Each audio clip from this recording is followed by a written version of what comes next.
Well, good afternoon. It's Elgin, and we're doing our second episode in regards to buying your home. So, in episode one, we talked about the importance of your credit. We talked about the importance of getting pre-approved, and we went through some basic details on that process of what that looks like. So, we're going to pick it up now that you've been pre-approved and you've hopefully received the pre-approval letter. And what do we do from here? So let's start with that actual pre-approval letter, okay? With that pre-approval letter, what that really means is that you actually have went with the lender that has thoroughly went through your qualifications and put together your portfolio as far as you purchasing a piece of property. And what I mean by that is you didn't call somebody up and they said, hey, my name is Elgin, and what's your name, your number, you breathe and you got a pulse, and they issue you a pre-qualification letter.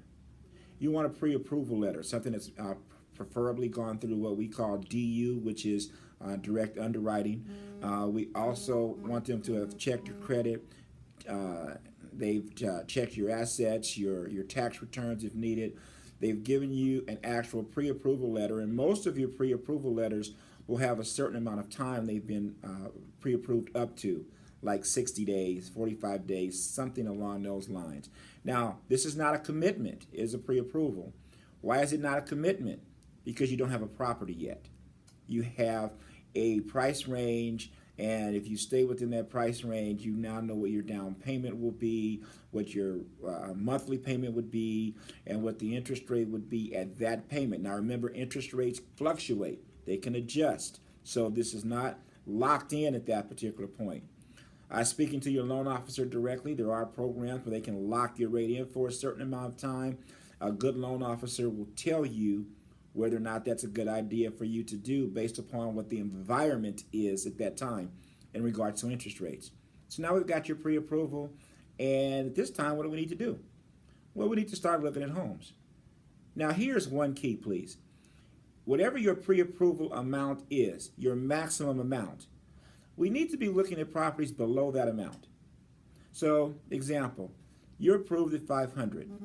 There's no need of calling your realtor, your favorite realtor, me of course, and you've seen something at 550 and you want to see if, well, maybe the lender can squeeze you up to 550, or that in the market that we're in currently, let's see if they'll come down to 500. No, what you're looking to do is you're looking to begin by staying under 500.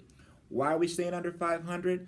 A, because that's what you've been pre-approved for, so stick to the plan.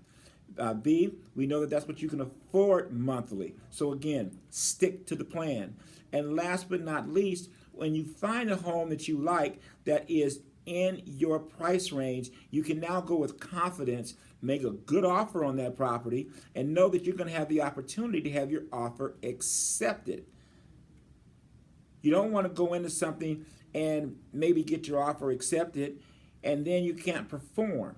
That's where you have things with escrows falling out. That's where you have people concerned and or possibly losing monies and deposit monies and all the other horror stories that you hear about sometime in escrow. So if you do this right and you take the steps that the Elgin and Pilar Walker team are trying to help you take now, you're going to have the smoothest escrow that you possibly can have, at least based upon you, not necessarily based upon the properties, the way it appraises and its inspections and all that, which we'll get into in the next episode.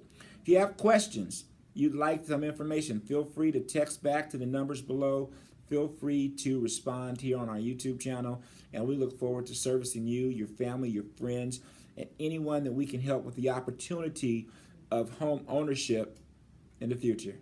God bless. Remember, no matter what you're going through in life, it's just a temporary condition, because things do change, and it truly is.